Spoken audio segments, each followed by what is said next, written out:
कवा येलपाटे मावशी आमचा गोट्या 2-3 दिवसापासून लय संडास करू राहिला. अव मॉम खाईन तर हागीनच ना. शकुंतला तू काय कर, दुधात हळद, गरम मसाला, अद्रक टाकून गोट्याला पाज. हा असेच गावठी प्रयोग करा मायावर आणि मारून टाका मले. शिल्लकच झालं वाटतं मी. इतकं करून मी जर संडास नाही थांबली ना तर अजून एक प्रयोग आहे माझ्याकडे. तू जाय व येलपाटे घरी, तो नवऱ्यावर करा अशी प्रयोग. शकुंतला याचे कान बी टोचून घे, पुन्हा पुढे चालून कान टोचू देत नाही बर का पोरा. तू काही मला जितन करावं देऊ माय येलपाटे. अजूक माया बोंबेवरचा जार बी वाळला नाही आणि तू माझ्या कानाला भोसके पाडत सांगू राहिली. ए गोट्या चाल माझ्या जवळ. थांब येलपाटे आता तो बदलाच घेतो.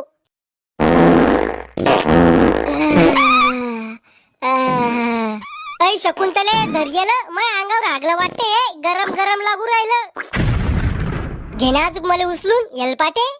चालले व माय मी घरी. आता डबल येऊ नको आमच्या घरी, नाही तर वकीलच तो तोंडात.